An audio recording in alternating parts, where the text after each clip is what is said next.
Hello friends, എല്ലാവർക്കും നമസ്കാരം. നിങ്ങൾ ഏവരും കാത്തിരിക്കുന്ന രേവതിയുടെയും സച്ചിയുടെയും ഇന്നത്തെ വിശേഷത്തിലേക്ക് എല്ലാ കൂട്ടുകാർക്കും സ്വാഗതം. എല്ലാവർക്കും നല്ലൊരു ദിവസം ആശംസിച്ചുകൊണ്ട് തന്നെ നമുക്ക് ഇന്നത്തെ വിശേഷത്തിലേക്ക് കിടക്കാം. അതിനു മുമ്പായിട്ട് ആരെങ്കിലും ആദ്യമായിട്ട് നമ്മുടെ ചാനൽ കാണുന്നുണ്ടെങ്കിൽ ഒന്ന് സബ്സ്ക്രൈബ് ചെയ്ത് വെക്കണം. അതിനോടൊപ്പം തന്നെ നമുക്കൊരു 1K ടാർജറ്റ് ലൈക്ക് ഉണ്ട്. അപ്പൊ എല്ലാവരും ഒന്ന് ലൈക്ക് അടിച്ചിട്ട് വീഡിയോ കാണാൻ വേണ്ടി ശ്രദ്ധിക്കുക. അപ്പൊ നമുക്ക് ഇന്നത്തെ വിശേഷത്തിലേക്ക് കടന്നാലോ. തുടങ്ങുമ്പോൾ തന്നെ കാണിക്കുന്നത് നമ്മുടെ അച്ചമ്മ പറയുകയാണ്, എനിക്ക് ഒരാൺകുട്ടി, നിന്റെ അമ്മയ്ക്ക് 3 ആൺകുട്ടി, ഇനി രേവതിക്ക് ഒരു പെൺകുഞ്ഞു ജനിക്കണം. ഒരു മഹാലക്ഷ്മി പോലെ രേവതിയെ പോലെ തന്നെ ഇരിക്കുന്ന ഒരു പെൺകുട്ടി. ഇത് കേട്ട് കഴിഞ്ഞപ്പോഴത്തേക്ക് നമ്മുടെ സച്ചി പറഞ്ഞു, സന്തോഷം അച്ഛമ്മേ, മഹാലക്ഷ്മി പിറന്നോട്ടെ, പക്ഷേ പെട്ടെന്ന് തന്നെ ഉണ്ടാകുമോ എന്നൊരു ടെൻഷനില്ല ഞാനിപ്പം. നീ അത്ര വലിയ ടെൻഷനിലാണോ മോനെ എന്നിങ്ങനെ അച്ഛമ്മ ചോദിച്ചു. അപ്പം പറഞ്ഞു, അതെ അമ്മേ, അല്ല അതെ അച്ഛമ്മേ, എനിക്ക് കുറേ കടമുണ്ട്, ആ കടങ്ങളൊക്കെ വീട്ടണ്ടേ, പിന്നെ എൻ്റെ കാറ് അത് വർക്ക്ഷോപ്പിലല്ലേ. അപ്പോഴത്തേക്ക് നമ്മുടെ രവീന്ദ്രൻ എടാ മതി ആ ഫോണിങ് തരാൻ പറഞ്ഞു. അങ്ങനെ രവീന്ദ്ര ഫോൺ മേടിച്ചിട്ട്, ദേ അമ്മേ, ഇവന് ഇതുപോലെ പല വട്ടുകളും പറയും, ദേ അമ്മയുടെ ആഗ്രഹം പോലെ തന്നെ നടക്കും, ഞാനേ പിന്നെ വിളിക്കാം എന്ന് പറഞ്ഞിട്ട് രവീന്ദ്രൻ ഫോൺ മേടിച്ച് കട്ട് ചെയ്തു. അപ്പൊ അച്ഛമ്മ ശരി അമ്മേ എന്നിങ്ങനെ പറഞ്ഞു. അപ്പൊ നമ്മുടെ രവീന്ദ്രൻ ചോദിച്ചു, കടം ഇത് മാത്രമേ നിനക്ക് പറയാനുള്ളൂ? ദേ രേവതി ഈ കൊച്ചിന്റെ മുഖത്ത് ഒരു സന്തോഷമുണ്ട്, ആ സന്തോഷം നീ കളയിപ്പിക്കരുത്, നീ ചെല്ല് പോകാൻ പറഞ്ഞു. ഏതായാലും ഈ സമയത്ത് നമ്മുടെ സച്ചി മേളിലേക്ക് കയറിപ്പോയിട്ടോ.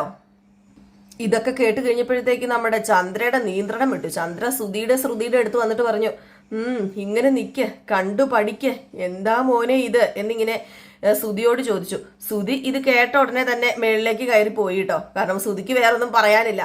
ഏതായാലും പിന്നെ കാണിക്കുന്നത് രാത്രിയാണ്. ഏതായാലും രാത്രിയൊക്കെ ആയി കഴിഞ്ഞപ്പോഴത്തേക്കും നമ്മുടെ ചന്ദ്രയ്ക്ക് സമാധാനമേ ഇല്ല. ചന്ദ്ര അങ്ങോട്ടും ഇങ്ങോട്ടും ഒക്കെ നടക്കുക, ചന്ദ്രയുടെ സമാധാനം നഷ്ടപ്പെട്ടു. എന്റെ ഈശ്വര, ഇനിയിപ്പം എപ്പോൾ വേണമെങ്കിലും ഈ വീട്ടിൽ കുഞ്ഞു പറക്കാം. എന്റെ സുതിമോന്റെ കുഞ്ഞല്ല, അവന്റെ ദുഷ്ടന്റെ കുഞ്ഞ്, സച്ചിയുടെ കുഞ്ഞ്, ഇത് ഇങ്ങനെ വിട്ടു കഴിഞ്ഞാൽ ശരിയാവില്ല എന്നൊക്കെ പറഞ്ഞ് അങ്ങോട്ടും ഇങ്ങോട്ടും നടക്കുമ്പോഴാണ് വെള്ളം എടുക്കാൻ വേണ്ടി നമ്മുടെ ശ്രുതി താഴേക്ക് ഇറങ്ങി വരുന്നത്. അങ്ങനെ ശ്രുതിനെ കണ്ടതും, എടി മോളെ നീ എവിടെ പോവാ ഈ സമയത്ത്, എന്തിനാ മുറിയിൽ നിന്ന് പുറത്തിറങ്ങിയത്? അത് പിന്നെ ഞാൻ വെള്ളം എടുക്കാൻ പോവാ. അല്ല ശ്രുതി മുറിയിലില്ലേ? ആ ശ്രുതി ഉറങ്ങി. ഉറങ്ങാനോ? 10 മണി ആയതല്ലേ ഉള്ളൂ, അപ്പോഴേക്കും ഉറങ്ങിയെന്നോ? എന്താ നീ ഈ പറയുന്നത്? അതെ, ഷോറൂമിൽ പകല് മുഴുവനും ഹാർഡ് വർക്ക് ചെയ്യല്ലേ, ആ ക്ഷീണം കാരണം ഉറങ്ങിപ്പോയതാ. എന്താ ശ്രുതി ഇങ്ങനെയൊക്കെ? ഞാൻ നിന്നോട് മുമ്പേ പറഞ്ഞതല്ലേ, ഈ വീട്ടിൽ ആദ്യം പിറക്കുന്ന കുഞ്ഞ് അത് നിങ്ങളുടെ ആയിരിക്കണം. അതെന്റെ പൊന്നുമോളെ, നീ മറന്നോ? ദേ മോളെ, പെട്ടെന്ന് തന്നെ നിങ്ങൾക്കൊരു കുഞ്ഞുണ്ടാകണം. ദേ ശ്രുതിക്ക് ചില വിഷയങ്ങളൊന്നും അറിയില്ല, നീ വേണം അവനെ പറഞ്ഞ് എല്ലാം മനസ്സിലാക്കി കൊടുക്കാന്, അല്ലെങ്കിൽ ദേ അധോഗതി ആകുവേ. നീ വെള്ളം എടുത്തിട്ട് വേഗം മുറിയിലേക്ക് പോ, എന്നിട്ടേ ശ്രുതിനെ ചെന്ന് ഉണർത്ത്, പെട്ടെന്ന് ആയിക്കോട്ടെ എന്ന് പറഞ്ഞു. ഏതായാലും നമ്മുടെ ശ്രുതി അങ്ങ് പോകാൻ തുടങ്ങിയപ്പോഴത്തേക്കും, അത് നിന്നെ അതെ ഉറങ്ങാൻ വേണ്ടി അവനെ വിടല്ലോ കേട്ടോ. അവനെ വിളിച്ച് എണീപ്പിച്ചിട്ട്, ദേ ഞാൻ പറഞ്ഞല്ലോ ആദ്യത്തെ കുഞ്ഞ് അത് നിങ്ങളുടെ ആയിരിക്കണം ഈ കുടുംബത്തില് എന്നൊക്കെ പറഞ്ഞു. ആ ശരിയമ്മയെന്ന് പറഞ്ഞിട്ട് നമ്മുടെ ശ്രുതി അങ്ങ് പോയിട്ടോ. അപ്പോഴത്തേക്കും നമ്മുടെ ചന്ദ്ര, ഇതെന്താ ഈ പെണ്ണ് ഒന്നും മിണ്ടാതെയും പറയാതെയൊക്കെ ചുമ്മാ തലയും കുലുക്കി നിൽക്കുന്നത്, ഇതെന്താ 2 കണക്കാന്നാ തോന്നുന്നത് എന്നൊക്കെ പറഞ്ഞുകൊണ്ട് ഇങ്ങനെ നമ്മുടെ ചന്ദ്ര. ഏതായാലും രാത്രിയായിട്ടോ, നേരെ രാത്രി ആയി കഴിഞ്ഞപ്പോഴത്തേക്കും ചന്ദ്രയ്ക്ക് വീണ്ടും സമാധാനമില്ല, ഉറങ്ങാൻ പറ്റുന്നില്ല ചന്ദ്രയ്ക്ക്. ചന്ദ്ര കണ്ണും തെളിച്ച് ഇങ്ങനെ കിടക്കാണ്. രാത്രി 12 മണി മറ്റും ആയിട്ടോ. ഇതിന് എന്തെങ്കിലും ഒരു പരിഹാരം കണ്ടെത്തിയേ പറ്റൂ. ഇനി രേവതിക്കും സച്ചിക്കും കുഞ്ഞു പറന്നു കഴിഞ്ഞിട്ടുണ്ടെങ്കിൽ അറിയാലോ, ചന്ദ്ര പിന്നെ തീർന്നെന്ന് കൂട്ടിക്കൊണ്ടാ മതി എന്നാണ് ചന്ദ്രയുടെ ഒരു വിചാരം. ഏതായാലും ആലോചിച്ചും പിറക്കിയൊക്കെ ഇങ്ങനെ നമ്മുടെ ചന്ദ്ര കിടക്കുകയാണ്. രവീന്ദ്രൻ ഉറങ്ങുന്ന കണ്ടിട്ട്, ഇയാള് പോത്തുപോലെ കിടന്ന് ഉറങ്ങുന്നുണ്ടല്ലേ, എനിക്ക് എങ്ങനെ മനസ്സമാധാനമായിട്ട് കിടന്ന് ഉറങ്ങാൻ കഴിയും? ഏതായാലും ഭാമേനെ ഒന്ന് വിളിച്ചു നോക്കാം. ഏതായാലും അവളെ വിളിച്ച് ഇതെന്തെങ്കിലും ഒന്ന് പറയുമ്പോഴത്തേക്കും കുറച്ച് ആശ്വാസം ആവുമല്ലോ എന്ന് പറഞ്ഞുകൊണ്ട് നേരെ ഭാമേനെ വിളിക്കുക. അപ്പൊ അതിരാത്രി അന്ന് ഓർത്തോണം. ഏതായാലും ഭാമ കിടന്ന് ഉറങ്ങുമായിരുന്നു. പതുക്കെ ഫോണിന്റെ ബെല്ലൊക്കെ കേട്ട് കഴിഞ്ഞപ്പോഴത്തേക്കും ഭാമ, ഈ സമയത്ത് ഇത് ആരാ വിളിക്കുന്നത് എന്നൊക്കെ പറഞ്ഞിട്ട് പതുക്കെ വന്നിട്ട് ആ ഫോൺ എടുക്കുകയാണ് കേട്ടോ. ഫോണ് നോക്കിയപ്പോഴത്തേക്കും ചന്ദ്ര, ഇവളുടെ ഒരു കാര്യം സ്വസ്ഥമായിട്ട് ഉറങ്ങാനും സമ്മതിക്കത്തില്ല. ഹലോ, എന്താടി? അതെ ഭാമേ, നീ എന്തെടുക്കുക? അതെ, ഞാൻ കടയിൽ പോയി 2 സാരി എടുക്കുക. എന്താ വരുന്നുണ്ടോ? രാത്രി 12 മണിക്ക് നീ പിന്നെ എന്ത് ചോദ്യമാടി ചോദിക്കുന്നത്? നിനക്ക് 1 മണിയായിന്ന് അറിയാമോ? ദേ നീ ക്ലോക്കിൽ നോക്ക, 1 മണിയായി. ഈ നേരത്തെ എന്തെടുക്കുവാന്ന് ചോദിക്കേണ്ട കാര്യമുണ്ടോ? ഞാൻ നല്ല ഉറക്കമായിരുന്നു. നിനക്ക് എന്താ വേണ്ടത്? അല്ല, നീ എന്തിനാ ഈ പാതിരാത്രി വിളിച്ചത്? അത് പിന്നെ എനിക്ക് ഉറങ്ങാൻ കഴിയുന്നില്ല ഭാമേ. എന്താ പറ്റിയത് നിനക്ക്? അതെ, സച്ചി രേവതി ഇപ്പൊ മുമ്പത്തെ പോലെയൊന്നും അല്ലെന്നേ, അവര് ഭയങ്കര ടേമില്ല, അവര് തമ്മിൽ ഇപ്പൊ വഴക്കൊന്നുമില്ല.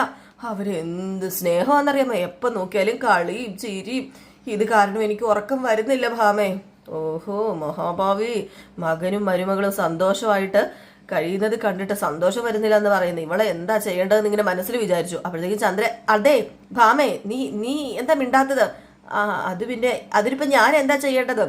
രണ്ടും ഇലയും മുള്ളും പോലെ ഇരിക്കുന്നതാ നല്ലത്. ഇപ്പൊ രണ്ടും എടുത്തു, എനിക്കിത് കണ്ടു നിൽക്കാൻ പറ്റുന്നില്ല ഭാമേ. എന്താ ഭാമ ചെയ്യേണ്ടത്?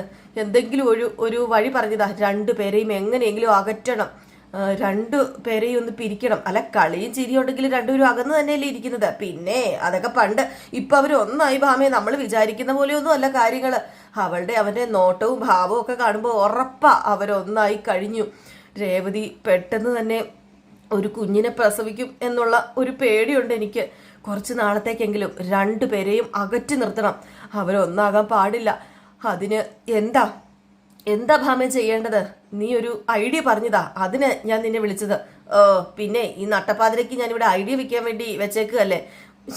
എന്റെ പൊന്നു ഭാമ, നീ അല്ലേ എനിക്ക് ഫ്രണ്ട് ആയിട്ടുള്ളൂ. എന്തെങ്കിലും ഒരു വഴി നീ പറഞ്ഞു താ. ഞാൻ നോക്കട്ടെ, ആലോചിക്കട്ടെടി. ആലോചിക്കാനുള്ള സമയമെങ്കിലും നീ തരാൻ പറഞ്ഞു. ഏതായാലും നമ്മുടെ ഭാമയും ഇങ്ങനെ ആലോചിക്കുകയാണ്. ചന്ദ്ര അങ്ങോട്ടും ഇങ്ങോട്ടും നടക്കുകയും ചെയ്യുകയാണ്. അങ്ങനെ നമ്മുടെ ഭാമ പറഞ്ഞു, അതെ ചന്ദ്രേ, ഇത് ആടിമാസമല്ലേ? ആടിമാസത്തിൽ കല്യാണം കഴിഞ്ഞ ചെറുക്കനും പെണ്ണും ഒന്നിച്ച് കഴിയരുത് എന്നുള്ള സമ്പ്രദായം ഉണ്ടല്ലോ. പെണ്ണ് അവളുടെ വീട്ടിൽ കഴിയട്ടെ, ഇത് വെച്ച് നീ ഒന്ന് പിടിക്കുക. ഓ അങ്ങനെ ഒരിതുണ്ടല്ലേ. ഭാമേ, ഒരു ചെറിയ പ്രശ്നമുണ്ട്. എന്ത് പ്രശ്നം? അല്ല, ഇതും പറഞ്ഞ് അവളുടെ അമ്മ ഇവിടെ വന്നതാ. അപ്പൊ ഇതൊന്നും വേണ്ടെന്ന് ഞാൻ പറഞ്ഞു. എനിക്ക് പണി ചെയ്യാൻ മടിയാ. അവള് പോയാല് നീ ഒന്ന് ഓർത്ത് നോക്കിയേ, വീട് പണി മുഴുവൻ ഞാൻ എടുക്കണ്ടേ. അതുകൊണ്ടാ ഞാൻ അങ്ങനെയൊക്കെ പറഞ്ഞത്. ഇപ്പൊ വിളിച്ച് രേവതിനെ കൂട്ടിക്കൊണ്ട് പോണെന്ന് പറഞ്ഞാൽ അവൾ എന്ത് കരുതും? അതെ, നീ ഒന്നും കരുതണ്ട. ഇത് നല്ല സൂപ്പർ ഐഡിയ. ഏതായാലും ഇത് വെച്ച് നീ അവരെ തമ്മിൽ അകറ്റാൻ നോക്ക. എനിക്ക് ഉറക്കം വരുന്നു, ഞാൻ പോവാന്ന് പറഞ്ഞ് ഭാമ ഫോൺ കട്ട് ചെയ്തിട്ട് ഉറങ്ങാൻ പോയിട്ടോ. ചന്ദ്രൻ ഇങ്ങനെ ചിന്തിച്ചപ്പം പറഞ്ഞത് ശരിയാ. രണ്ടുപേരെ അകറ്റാൻ ഇനിയിപ്പം ഈ ഒരു വഴിയേ ഉള്ളൂ. ഏതായാലും രാത്രി തന്നെ നമ്മുടെ ചന്ദ്ര നേരെ ലക്ഷ്മീനെ ഫോൺ വിളിക്കുകയാണ് കേട്ടോ. ഫോൺ വന്നപ്പോ തന്നെ നമ്മുടെ ലക്ഷ്മിക്ക് വല്ലാത്തൊരു പേടി. മോളെ, ഇനി എന്തെങ്കിലും പ്രശ്നം കാണുമോ? ഇനി എന്തെങ്കിലും പ്രശ്നം ഉണ്ടായിരിക്കും അവര് തമ്മിൽ, അതാണോ ചന്ദ്ര വിളിക്കുന്നത് എന്നിങ്ങനെ ഓർത്തു. എന്നിങ്ങനെ പറയുക. അപ്പോഴത്തേക്കും നമ്മുടെ ഭാമ ഫോൺ ഇങ്ങനെ എടുക്കാൻ തുടങ്ങിയപ്പോഴത്തേക്കും ഒരു കാര്യം ചെയ്യുക, അമ്മ സ്പീക്കറിൽ ഇടാൻ പറഞ്ഞു നമ്മുടെ ദേവുവിനോട്. അല്ല, ദേവു. അപ്പം ദേവു സ്പീക്കറിൽ ഇട്ട് കൊടുത്തിട്ട് നമ്മുടെ ഭാമയല്ല, സോറി എൻ്റെ ദൈവമേ, ലക്ഷ്മിയാണ് കേട്ടോ, പേര് മാറിപ്പോ, എനിക്കൊന്ന് ക്ഷമിച്ചേക്കണേ. ലക്ഷ്മി സംസാരിക്കുകയാണ്. അപ്പം ലക്ഷ്മി ചോദിച്ചു, അല്ലമ്മേ, സോറി ലക്ഷ്മി അല്ലമ്മേ എന്നല്ല, കറണ്ട് പോയോണ്ട് ചെറിയ കിളി പോയി തോന്നും. ലക്ഷ്മി ചോദിച്ചു, അല്ല എന്താ ഇങ്ങോട്ടേക്ക് ഈ പാതിരാത്രി വിളിച്ചത് ചന്ദ്രമതി ചേച്ചി എന്ന് ചോദിച്ചപ്പോഴത്തേക്കും, അതെ ചേച്ചി മാത്രം മതി, ചന്ദ്രമതി കൂട്ടി നീ കൂടുതൽ വിളിക്കൊന്നും വേണ്ട. അപ്പൊ നമ്മുടെ ദേവ് ചോദിച്ചു, അല്ല അങ്ങനെ വിളിച്ചാൽ ഇപ്പൊ എന്താ കുഴപ്പമിരിക്കുന്നതെന്ന് ചോദിച്ചപ്പോഴത്തേക്ക്, എന്താടി നീ പറഞ്ഞത്? അപ്പോഴത്തേക്ക് ലക്ഷ്മി, ഹേയ് ഒന്നുമില്ല, എന്താന്ന് വെച്ചാ നിങ്ങൾ പറ, എന്താ പറ്റിയത്, എന്തെങ്കിലും പ്രശ്നമുണ്ടോ അവിടെ എന്നിങ്ങനെ ചോദിക്കാണ് കേട്ടോ. ഇത് കേട്ട് കഴിഞ്ഞപ്പോഴത്തേക്കും നമ്മുടെ ചന്ദ്രയ്ക്ക് അങ്ങോട്ട് ദേഷ്യം വന്നിട്ട്, പിന്നെ എന്തെങ്കിലും പ്രശ്നം ഉണ്ടെങ്കിൽ മാത്രമേ നിങ്ങളെ വിളിക്കത്തുള്ളെന്നുണ്ടോ? അതെ, കുറച്ച് പ്രശ്നമുണ്ട്, അതുകൊണ്ട് തന്നെയാണ് നിങ്ങളെ വിളിച്ചത്. എന്നിട്ട് നമ്മുടെ ചന്ദ്ര പറഞ്ഞു, അതെ റഷ്യയും അതുപോലെ തന്നെ ഫുക്രീനും തമ്മിൽ ഇവിടെ ഭയങ്കര യുദ്ധം നടക്കുക. അത് കുറച്ച് യുദ്ധം തന്നെയാ. അതുകൊണ്ട് എത്രയും പെട്ടെന്ന് ലക്ഷ്മി ഒന്ന് ഇടപെടണം. ലക്ഷ്മി ഇടപെട്ടാന്ന് നിർത്തി തന്നാലേ പ്രശ്നമെല്ലാം മാറും. അപ്പോഴത്തേക്ക് നമ്മുടെ ദേവുവിന് ഇത് കേട്ടപ്പം ദേഷ്യം വന്നു. അതെ, അമ്മ അവിടെ ചെന്നിരുന്നു, അത് കോംപ്രമൈസ് ആക്കാൻ പറ്റിയില്ല, ചന്ദ്രമതി എന്നവർ വരട്ടെ, അത് കഴിയുമ്പോഴത്തേക്കും കോംപ്രമൈസ് ആക്കാൻ നോക്കാന്നാ പറഞ്ഞത്. എടി നീ നിന്റെ ചേച്ചിക്ക് പഠിക്കരുതേ. അതെ, നിങ്ങൾക്കൊന്നും ഉറക്കമില്ലേ? എനിക്ക് അറിയാൻ മേലാഞ്ഞിട്ട് ചോദിക്കുക. നട്ടപ്പാതിരയ്ക്ക് വിളിക്കുക, സമയം 1:30 എന്തിനാ ഇപ്പൊ നിങ്ങൾ ഇങ്ങോട്ടേക്ക് വിളിച്ചതെന്ന് ചോദിച്ചപ്പോൾ ദേവു നീ മിണ്ടാതിരിക്കുക. അല്ല ചന്ദ്രമതി ചേച്ചി എന്തിനാ ഇങ്ങോട്ട് വിളിച്ചത് എന്ന് ലക്ഷ്മി ചോദിച്ചപ്പം, അതെ ആടിമാസം തുടങ്ങി, അത് ഓർമ്മയില്ലേ നിങ്ങൾക്ക്? അല്ല, ഈ രേവതി നിങ്ങളുടെ മകളല്ലേ? അത് പിന്നെ ആടിമാസത്തിന് രേവതിനെ വീട്ടിലേക്ക് അയക്കണം എന്ന് പറയാനാണല്ലോ ഞാനന്ന് വീട്ടിൽ വന്നത്. ആ ചടങ്ങൊക്കെ പണ്ട്, ഇപ്പൊ ഇല്ല, രേവതിനെ വീട്ടിലേക്ക് അയക്കില്ല എന്നല്ലേ നിങ്ങളന്ന് പറഞ്ഞത്? ദേ, ഞാനങ്ങനെയൊന്നും പറഞ്ഞിട്ടില്ല, എനിക്കങ്ങനെ പറയേണ്ട കാര്യമേ ഇല്ല.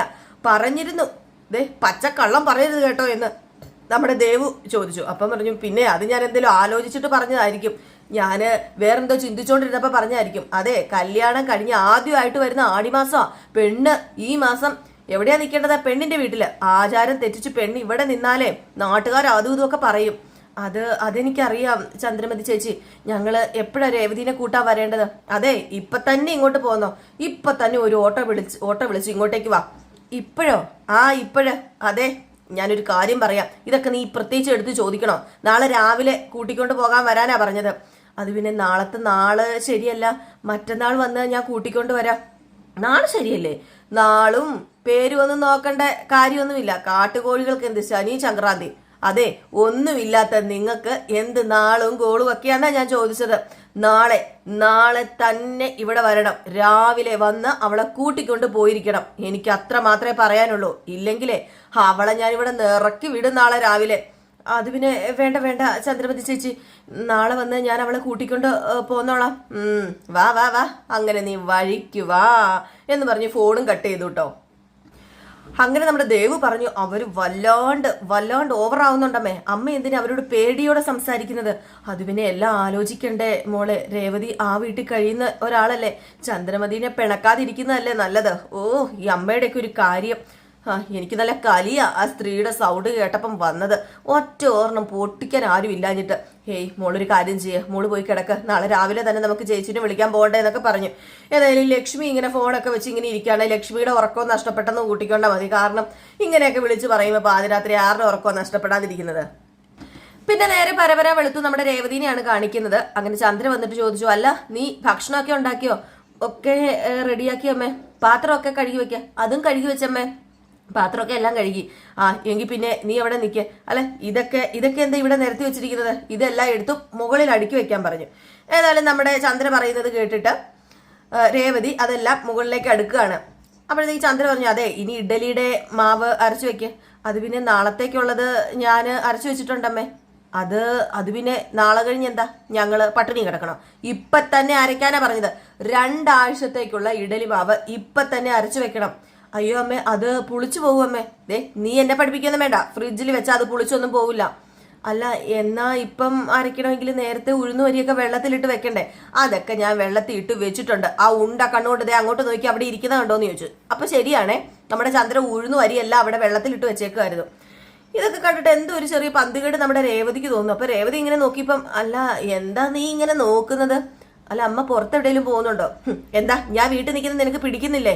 അല്ല അമ്മ നാട്ടിൽ പോകുമ്പം കുറെ ദിവസം ചെയ്യേണ്ട ജോലി എന്നെ കൊണ്ട് ഒരു ദിവസം ചെയ്യിക്കാറുണ്ടല്ലോ, അതും കൊണ്ടാണ് ഞാൻ ചോദിച്ചത്. അതെ, ഞാൻ എവിടെയും പോകുന്നില്ല, നീ പറഞ്ഞത് ചെയ്യാൻ നോക്കാൻ പറഞ്ഞിട്ട് ചന്ദ്ര അങ്ങ് പോയി. രേവതിക്ക് പിന്നെയും പിടികിട്ടുന്നില്ല എന്താ സംഭവം എന്ന്. ഏതായാലും രേവതി ഇങ്ങനെ നോക്കി നിൽക്കുകയാണ്.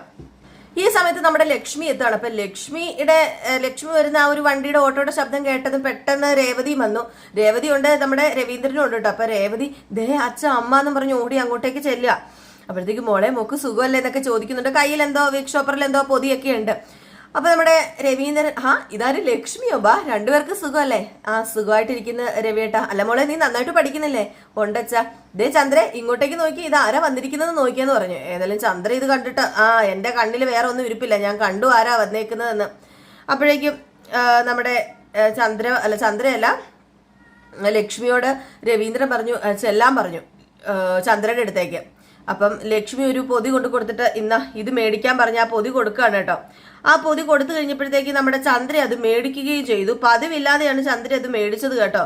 ചന്ദ്ര സാധാരണ അത് മേടിക്കാറില്ലല്ലോ എന്തെങ്കിലും പൊതി കൊണ്ടുവന്ന് കഴിഞ്ഞിട്ടുണ്ടെങ്കിൽ. അങ്ങനെ നമ്മുടെ രവീന്ദ്രൻ അന്തം വിട്ട് നിൽക്കുക.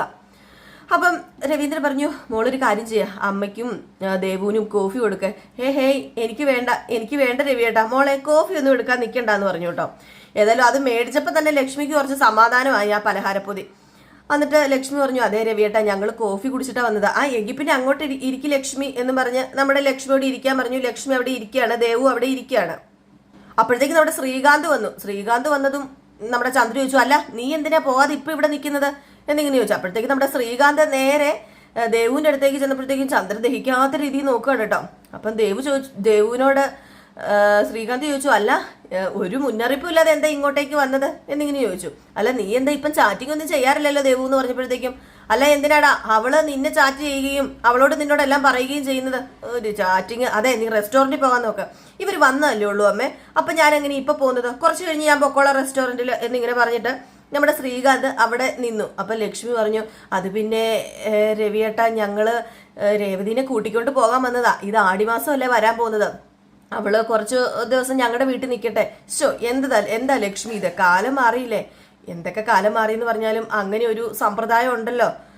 അതേതായാലും ഇനി ഞങ്ങളായിട്ട് തെറ്റിക്കുന്നില്ല. അല്ല, അന്ന് ലക്ഷ്മി ഇതിനെക്കുറിച്ച് സൂചിപ്പിച്ചപ്പം ചന്ദ്ര പറഞ്ഞത് ഇതൊന്നും വേണ്ടെന്നല്ലേ.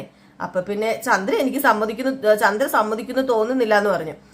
അപ്പൊ ലക്ഷ്മി പറഞ്ഞു അന്ന് അങ്ങനെയൊക്കെ പറഞ്ഞു, പക്ഷെ ഇന്നലെ രാത്രി 1 മണിക്ക് ചേച്ചി തന്നെയാ വിളിച്ച് പറഞ്ഞത് രേവതിനെ കൂട്ടിക്കൊണ്ട് പോകാന്. ഇത് കേട്ടത് നമ്മുടെ ചന്ദ്രൻ ഒന്ന് ഞെട്ടിട്ടോ. രവീന്ദ്രൻ ചന്ദ്രനെ തന്നെ നോക്കി. അങ്ങനെ പറയണമെങ്കിൽ എന്താ ഉണ്ടല്ലോ. അപ്പൊ നമ്മുടെ രവീന്ദ്രന്റെ കാര്യം പിടികിട്ടി. ഓ ഓ ഓ ഇപ്പൊ മനസ്സിലായി. എടി ചന്ദ്രൻ, നീ അല്ലേ വിളിച്ചു വരുത്തിയത് ഇവരെന്ന് ചോദിച്ചു. അല്ല, നിനക്ക് വിളിക്കാൻ വേറൊരു സമയം കിട്ടിയില്ലേ? ഈ രാത്രി 1 മണിയേ കിട്ടിയുള്ളോ? അത് 1 മണിക്ക് എനിക്ക് ഓർമ്മ വന്നു. അപ്പൊ തന്നെ ഞാൻ വിളിക്കുകയും ചെയ്തു. അത് ഇത്ര കാലം കെട്ട സമയമാണെന്നൊന്നും എനിക്ക് തോന്നുന്നില്ല. അല്ല, നിനക്ക് ഈ ചടങ്ങൊന്നും വേണ്ടെന്നല്ലേ അന്ന് നീ പറഞ്ഞത്? പിന്നെ എന്ത് പറ്റി ചന്ദ്രേ, നിനക്കൊരു മനം മാറ്റം? എനിക്ക് അങ്ങോട്ട് ഒരു എത്തും പിടിയും കിട്ടുന്നില്ലല്ലോ. അത് പിന്നെ ഞാനന്ന് പറഞ്ഞത് തെറ്റായി പോയിന്ന് എനിക്ക് ഇപ്പഴാ മനസ്സിലായത്, എനിക്ക് ഇപ്പഴാ തോന്നിയത്. അതുകൊണ്ട് ഞാനത് തിരുത്തി. ഓഹോ, അത് വലിയ തെറ്റാണോ, കുറ്റമാണോ? ഇവളെ പറഞ്ഞു കിട്ടില്ലെങ്കിലേ അച്ഛമ്മയുടെ വഴക്ക് കിട്ടും. നാട്ടു നടപ്പ് തെറ്റിച്ചു എന്ന് പറഞ്ഞുകൊണ്ട്. ഇനിയിപ്പൊ അമ്മയുടെ വഴക്ക് മേടിക്കാനൊന്നും എന്നെ കൊണ്ട് പറ്റത്തില്ല. അതുകൊണ്ടാ ഞാൻ ഇവളെ പറഞ്ഞു വിടാൻ വേണ്ടി നോക്കുന്നതെന്ന് പറഞ്ഞു. അപ്പോഴത്തേക്ക് നമ്മുടെ ശ്രുതി ഇറങ്ങി വന്നിട്ട് ഗുഡ് മോർണിംഗ് ആന്റി എന്ന് പറഞ്ഞുകൊണ്ട് അപ്പോഴാണ് നമ്മുടെ ശ്രുതി വരുന്നത്. അപ്പൊ ശ്രുതി നോക്കിക്കഴിഞ്ഞപ്പോഴത്തേക്കും നമ്മുടെ ചന്ദ്ര ഇങ്ങനെ എന്തോ കാട്ടായം കാണിക്കുവാണ് കേട്ടോ. ഇങ്ങനെ കാട്ടായം കാണിക്കുന്നുണ്ട്. എന്തിനാന്ന് ചോദിച്ചിട്ടുണ്ടെങ്കിൽ അകത്തേക്ക് കയറി പോകാൻ വേണ്ടി കാണിച്ചതാണ് കേട്ടോ. അപ്പോഴത്തേക്ക് നമ്മുടെ ലക്ഷ്മി ചോദിച്ചു, അല്ല മോളെപ്പോഴാ വീട്ടിലേക്ക് പോകുന്നെന്ന് ചോദിച്ചു. അത് കേട്ടതും നമ്മുടെ ശ്രുതി വീട്ടിൽ പോകാനോ? എന്തിനാ ഞാൻ വീട്ടിൽ പോകുന്നത്? അതെ, പുതിയതായിട്ട് കല്യാണം കഴിഞ്ഞതല്ലേ, പെണ്ണ് ആടിമാസത്തിൽ അമ്മ വീട്ടിലല്ലേ നിൽക്കേണ്ടത്. അല്ല, മോളെപ്പോഴാ പോകുന്നത് എന്ന് ചോദിച്ചു വീണ്ടും. ഇത് കേട്ടത് നമ്മുടെ ചന്ദ്രയ്ക്കും ദേഷ്യം വന്നു. പിന്നെ നമ്മുടെ ശ്രുതിക്ക് പോകാൻ വേറൊരു ഇടമില്ലല്ലോ, അമ്മയില്ല, അമ്മയുടെ വീടില്ല, ഒന്നുമില്ലല്ലോ. അപ്പൊ അതുകൊണ്ട് ഇങ്ങനെ ആകെപ്പാടെ ഇങ്ങനെ നിൽക്കുകയാണ്. നമ്മുടെ ലക്ഷ്മിയുടെ ചോദ്യത്തിന് ഒരു മറുപടി കൊടുക്കാൻ പറ്റാത്ത രീതിയിൽ. അപ്പൊ രേവതി ഇങ്ങനെ നിൽപ്പുണ്ട് കേട്ടോ. ഏതായാലും ഈ ഒരു സീൻ കാണിച്ചാണ് ഇന്നത്തെ വിശേഷം അവസാനിക്കുന്നത്. നമുക്ക് കാത്തിരുന്ന് തന്നെ കാണാം എന്തൊക്കെയാ സംഭവിക്കാൻ പോകുന്നതെന്നല്ല. അപ്പൊ എല്ലാവരും കാത്തിരിക്കുക. നിങ്ങളുടെ സ്നേഹത്തിനും സപ്പോർട്ടിനൊക്കെ ഒരുപാട് നന്ദി. വീണ്ടും നിങ്ങളുടെ സ്നേഹവും സപ്പോർട്ടൊക്കെ പ്രതീക്ഷിച്ചുകൊണ്ട് നിർത്തുന്നു. അപ്പം ടാറ്റാ, ബൈ ബൈ.